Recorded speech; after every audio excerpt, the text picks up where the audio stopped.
Son Shiur 33, page 31. Alors, Veine Shlomo Amelech, Ahacham Sheba Hachamim, le sage de tous les sages. Shana Meod Be'azarato, il a enseigné, il a répété dans son Kohelet, dans Mishlei, comme on va le voir, énormément.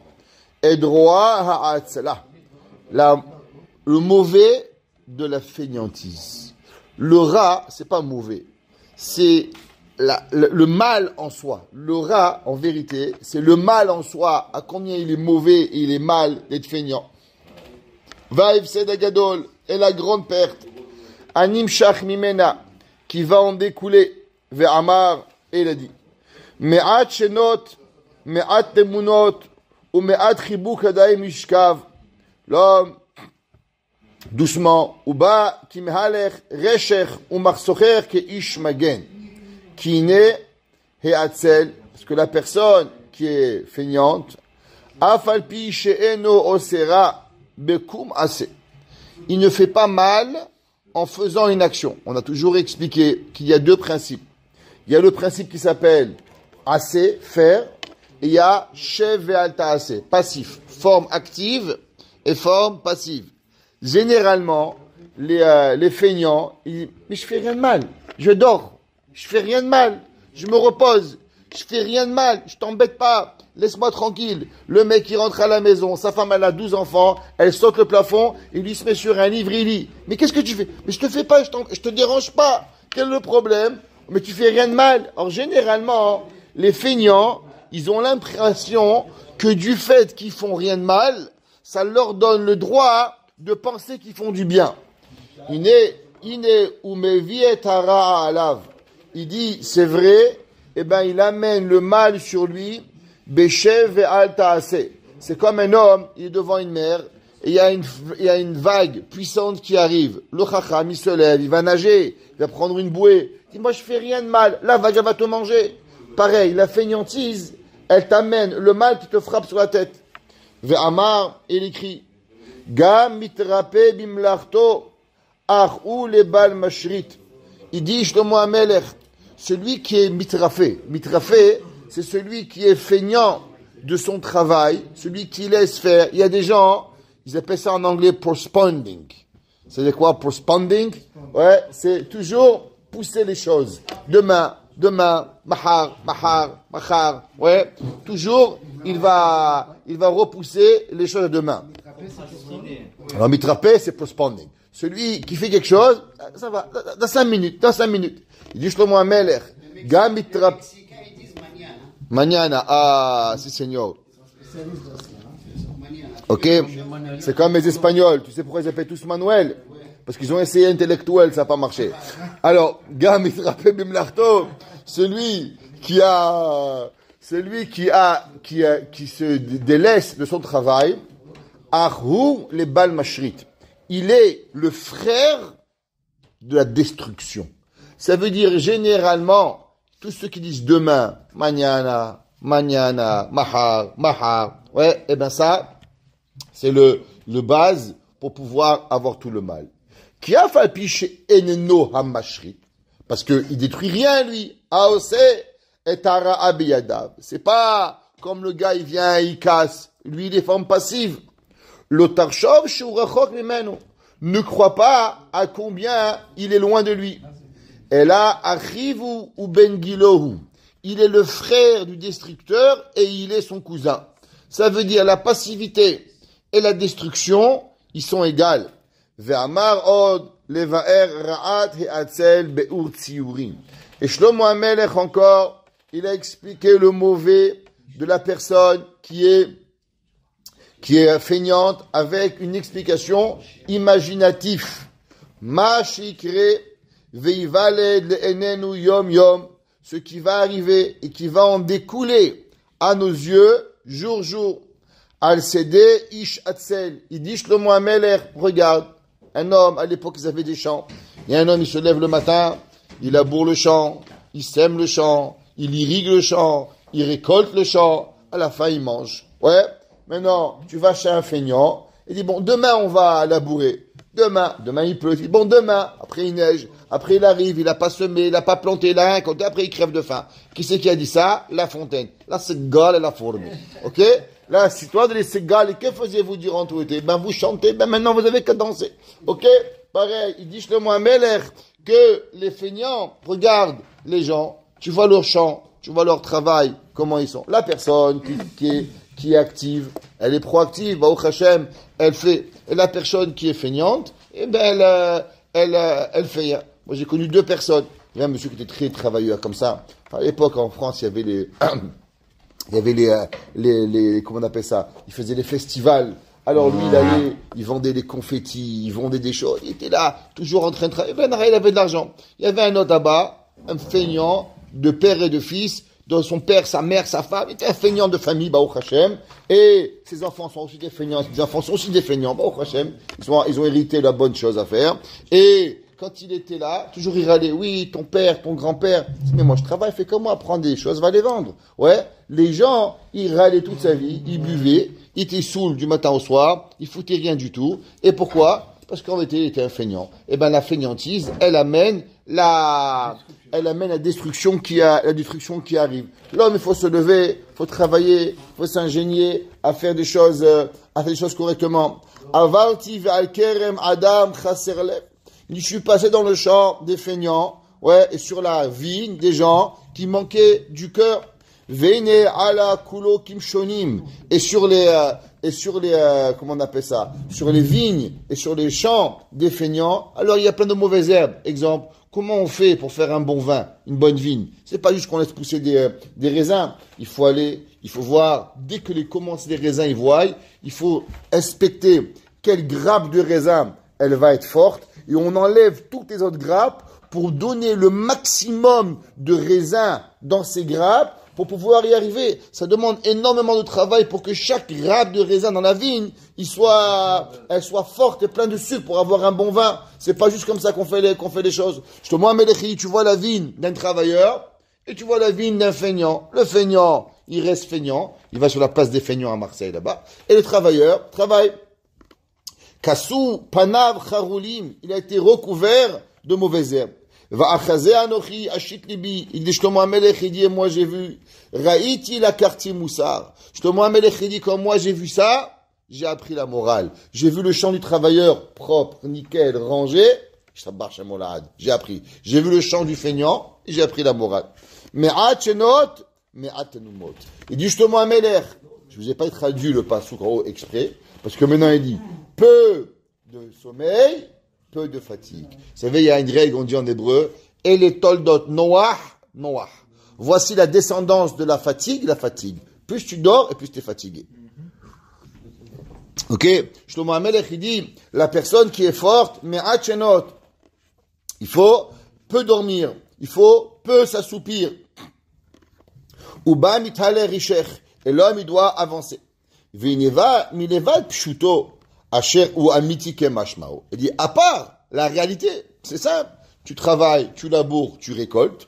Chez Ouma Shekore, LCD Haatzen Mamash. Il n'y a rien de compliqué. Tu peux savoir tout de suite qui c'est qui est là. Tu vois les agriculteurs se lever à 5 heures du matin. Un jour, j'avais écouté un agriculteur, il dit, nous, on n'a pas de vacances. 365 jours, on se lève à 5 heures du matin, on traite les vaches, on range les champs, on fait. Il n'y a pas de dormir. On ne peut pas dormir chez nous. Ça n'existe pas qu'une ferme, elle dort. Il faut travailler. Celui qui veut faire les vacances, il ne vient pas dans une ferme. C'est pas possible. Le Midrash, il a expliqué dans Yalkut Shimonim. Veine ala kulo kimshonim. Et le champ, il est rentré, il s'est rempli de mauvaises herbes. Shemevakesh perush shel parasha ve'eno motze. Il dit, qu'est-ce que ça veut dire, la personne kamshonim? Il dit, c'est la personne qui essaie de comprendre la Torah. Il y a des gens, ils veulent essayer de comprendre. Seulement, ils disent, une fois, j'ai pas compris. Combien une fois t'as pas compris? Combien de fois tu as lu? Quelle est la différence il y a entre le Rav et toi?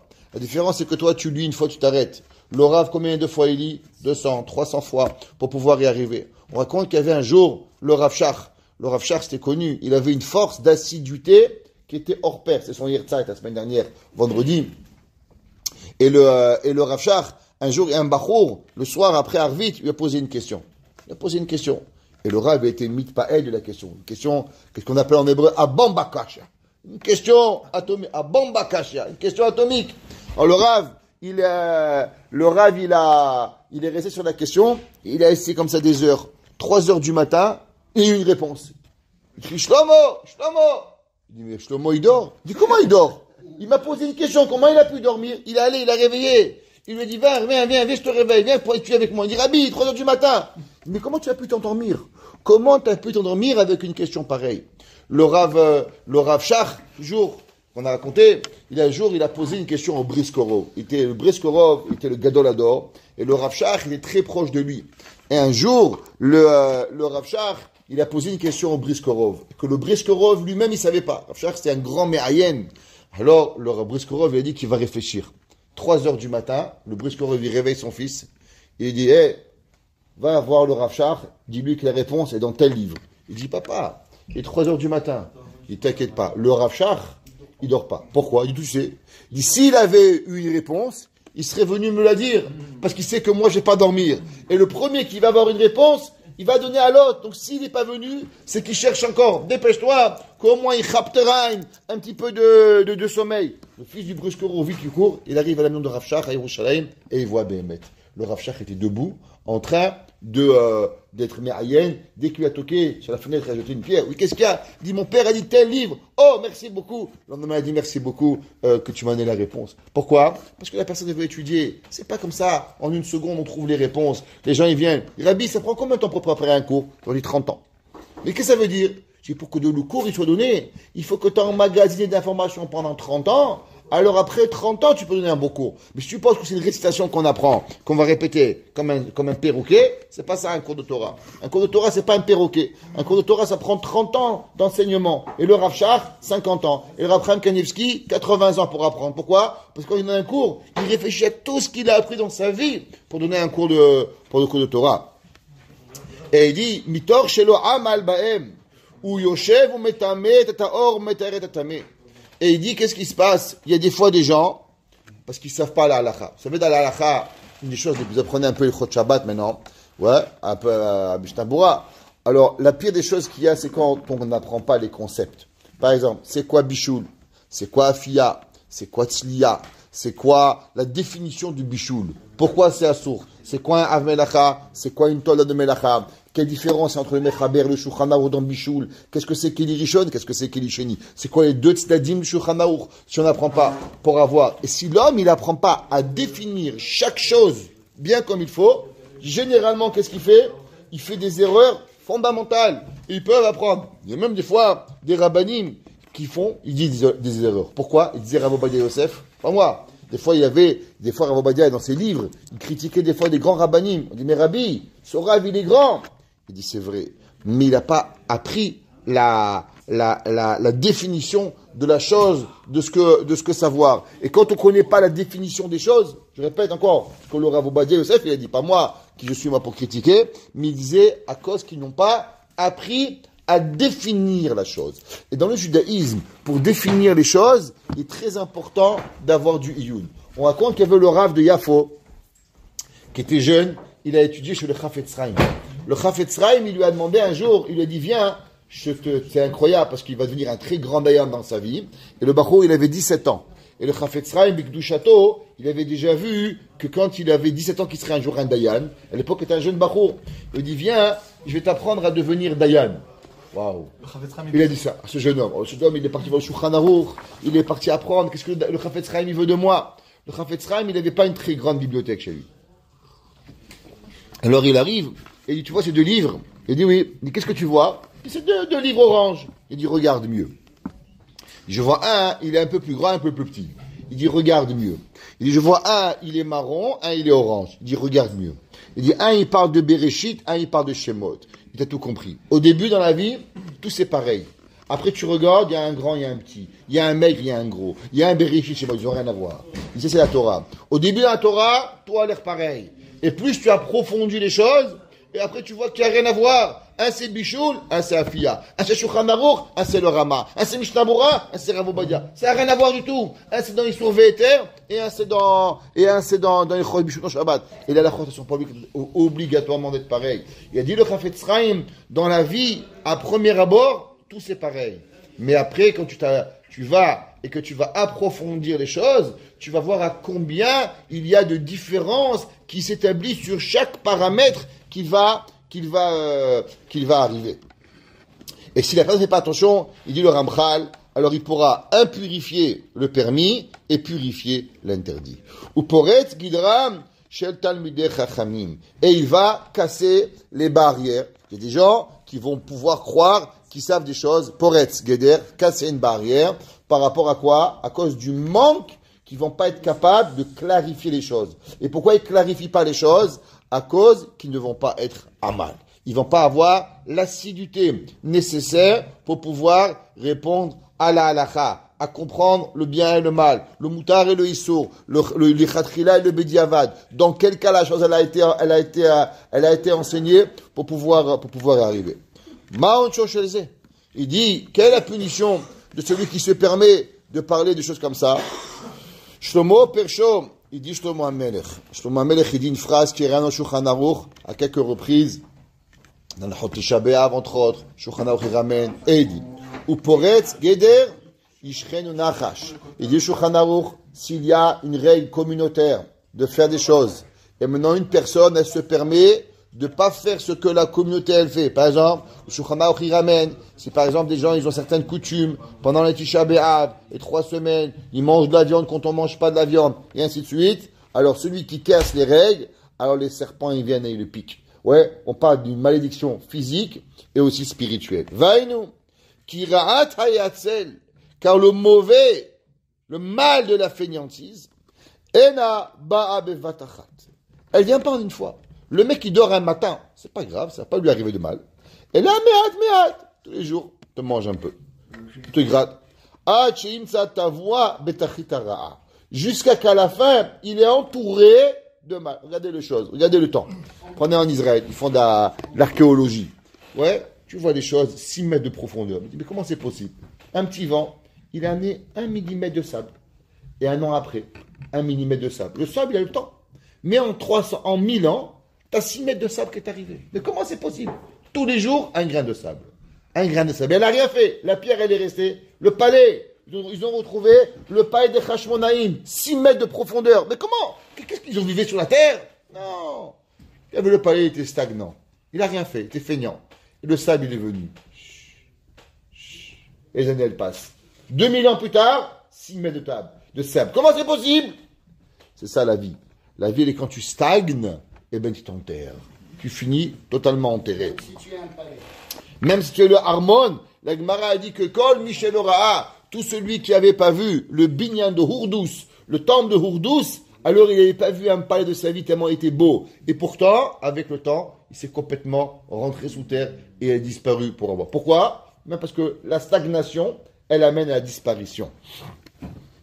Hine batrila, enoela marsira torach, asher uraoulo. Au début, il dit, bon, ça va, on va pas travailler tellement, doucement, ouais, mocho, habla, poco, yeye, ouais, on parle beaucoup, on fait pas beaucoup, ouais, à la mañana, il fait un petit peu le matin, un petit peu l'après-midi, faut pas pousser pas mis dans les orties, surtout, ou mizen imshar, chez Loïl Madbatora Kecholat Sorech.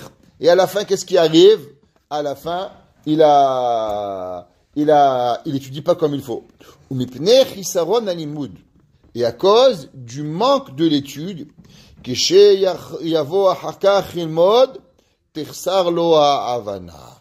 est la différence entre des Gedolé Hador et nous? Le Gadol Hador, il est en connexion Wi-Fi 24 heures sur 24.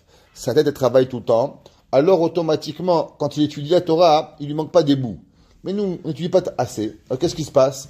Des fois, il lui manque un mot ici. Des fois, il lui manque un mot là-bas. Des fois, il lui manque une halakha là-bas. Alors, à la fin, le cerveau, il comprend pas. Il dit, le Ramchal, que si l'homme, il veut véritablement arriver à comprendre la Torah, si l'homme, il veut arriver à avoir une Havana, une véritable compréhension, qu'est-ce qu'il faut?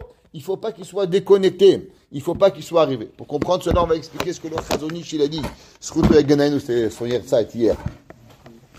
Le Chazon Ish, il a dit la chose suivante. Il a dit, il y a une histoire que tout le monde connaît. Il y avait un homme qui s'appelait Rabbi Akiba. Rabbi Akiba était un berger. Sa femme, elle lui a dit, après le mariage, ils ont eu un enfant. Ouais, il lui a dit qu'il faut que tu vas à la yeshiva. Top, il est parti à la yeshiva. Combien d'années il est parti à la yeshiva? 12 ans. 12 ans, il arrive, et sa femme, elle a préparé une table, elle s'est maquillée comme elle pouvait, elle s'est lavée comme elle pouvait. Non, alors il dit, ça va, Ahed, tu es content, ton mari va revenir aujourd'hui, après 12 ans de yeshiva, il est dans les escaliers. Et là, il entend sa femme qui dit, si mon mari m'écouterait, qu'il repart 12 ans. Rabbi Akiba, il fait demi-tour, il reprend les valises, et il repart à la maison. Il demande le Chazon Ish, je ne comprends pas. Pourquoi il n'est pas rentré à la maison, boit un café, fait un petit lechaïm, un petit bisou à ton fils, Rabbi Yoshua, tu viens. Il y avait, il s'appelait Rabbi Yoshua, vous savez, d'où est-ce qu'on sait qu'il s'appelle Yoshua, le fils de Rabbi Akiba? Parce qu'il dit, Rashi, Rabbi Yoshua ben Korcha. Il s'appelait Rabbi Yoshua ben Korcha. Pourquoi? Parce que Korcha, que veut dire Korcha? Il dit Rashi, il n'y a pas un homme qui s'appelle Korcha. Korcha veut dire le chauve. Parce que Rabbi Akiba, il s'appelait le chauve. C'est comme ça qu'il l'appelait Rabbi. Rabbi Akiba était chauve. Alors, on l'appelait Rabbi Yoshua, fils du chauve. Comme ça que Rachid dit. Ok, alors, vous avez encore. Kerach, c'est la glace. Korach, Kereach, c'est chauve. Alors, Kerachat, exactement. Alors, il avait, embrasse ton petit-fils, et après, tu vas rentrer. Il dit le Chazon Ish que Rabbi Akiba, il savait que 12 ans d'études, plus 12 ans d'études, c'est pas 24 ans d'études. 12 ans, c'est 12 ans, avec un autre 12 ans. Il a dit, Rabbi Akiba, il avait un rêve d'avoir 24 000 élèves. Pour cela, il a compris que s'il s'arrêtait, il repartirait. Mais il aurait fait une pause, et c'était pas 24 ans. Ça avait été 12 ans, plus 12 ans. Il dit, le Chazon Ish, il y a des gens qui étudient la yeshiva. 2 Bachourim y rentrent, 2 Avrichim y rentrent. Un, il sort à Mitracham, un, il sort à rien. Il dit pourquoi?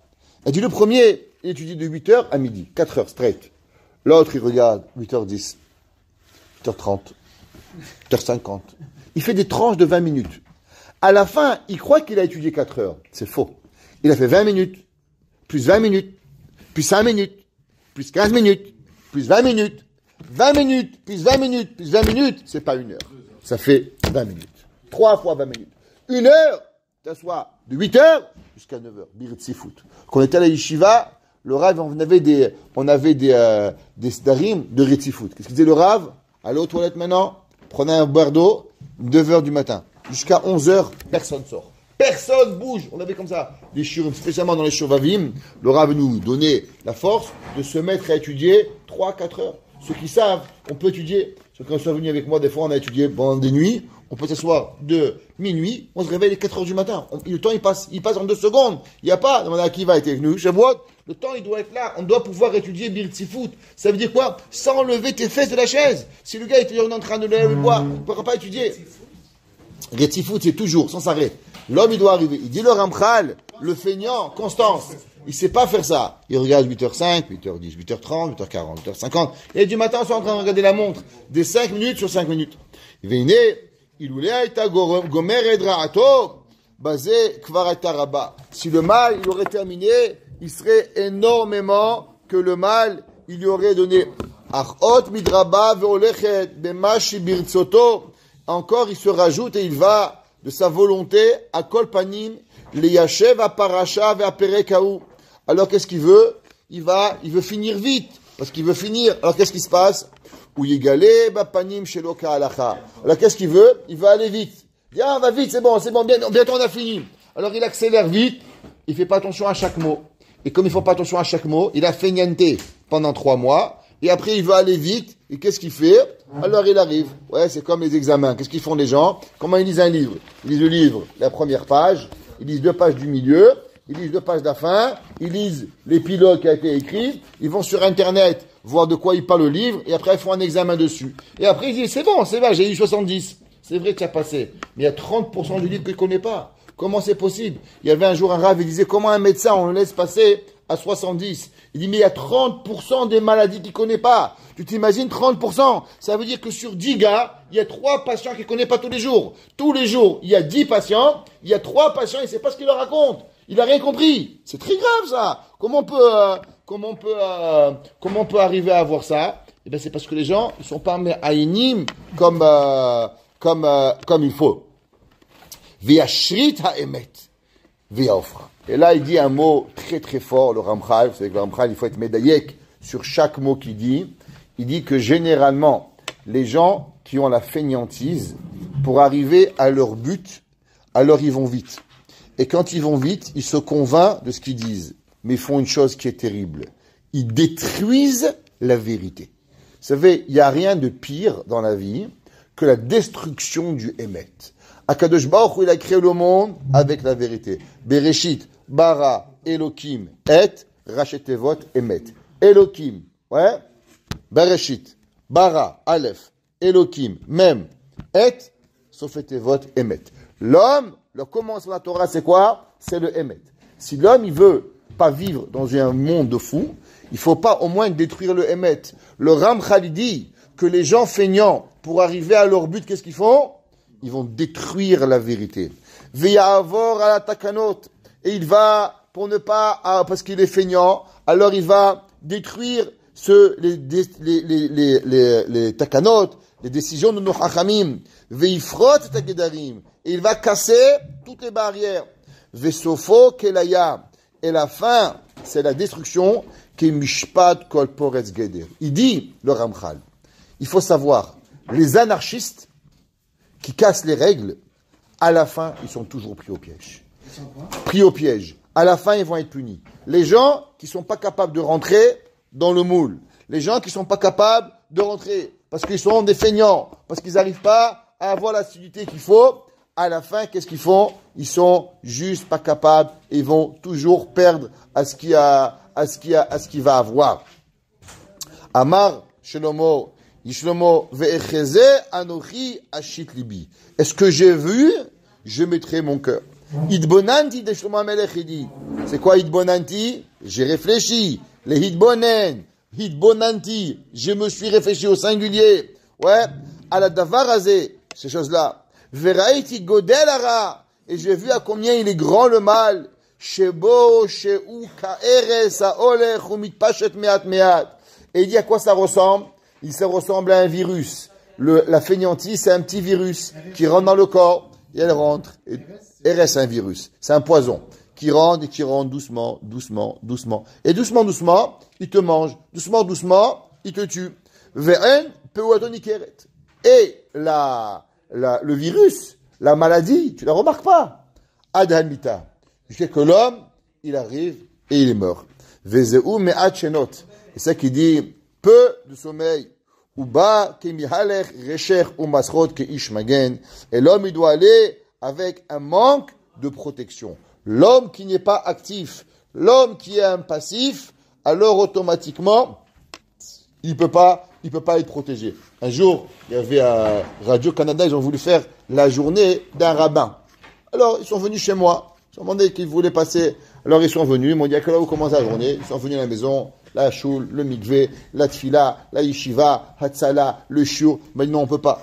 Je dis pourquoi? Il m'a dit parce que il y a trop d'informations, ils vont croire qu'on a inventé. C'est pas possible à un humain de faire tout ça. Je dis mais c'est tous les juifs qui font ça. Non, non, c'est pas possible. Il dit il faut qu'on coupe. Qu'est-ce que vous voulez qu'on dise? Ou on met tout, on met rien. Vous pouvez pas. Mais quoi, c'est pas possible que tous les juifs, Shacharit, Mincha, Marie, premier CDR, deuxième CDR, troisième CDR, à mes enfants, ramène les enfants, allez au shiur. Ça, c'est la vie d'un juif. Il dit, mais c'est quoi que vous enjoy? On n'enjoy pas, nous, les juifs. Les juifs, la vie, c'est ça. Notre vie, c'est du matin au soir. À la pour pouvoir y arriver. L'homme qui veut enjoy, alors il est un poison. Le poison de l'Amérique, c'était quoi? La fainéantise. Et on terminera avec ce qu'a dit Moshe Rav Berenboim, le Rosh Shiva de Mir, ouais, qui était à Mir à New York, s'appelait Kitra Shel Torah. Et il a dit, le Rav Berenboim, que avant la dépression n'existait pas. Il a dit pourquoi? Il a dit parce que quand l'homme il travaillait, il n'avait pas le temps de déprimer. Il a dit la dépression n'est arrivée qu'au moment où l'homme il a eu trop de temps. La dépression, elle est la maladie de la fainéantise. Il dit à un homme, tu veux lui enlever la dépression, Amène à travailler 30, 40 heures, 50 heures par semaine, tu ne vas plus jamais déprimé. Et dit le fait, avant l'homme il se levait le matin, 5 heures, aller à Shacharit, après il fallait travailler, faire ci, il arrive le soir, il était renté, mort de fatigue, il n'avait pas le temps de réfléchir.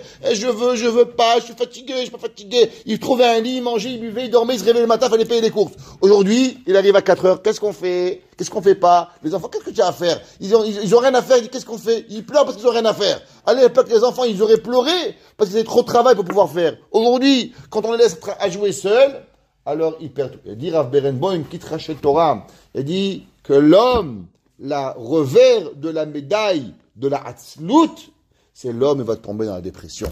Et que l'homme, il doit se bouger. Je ne veux pas dire quoi, pour que l'homme, il soit actif. Et quand il va être actif, alors automatiquement, il pourra comprendre des choses, avancer et devenir une meilleure personne. Baruch Hana el Olam. Amen ve Amen.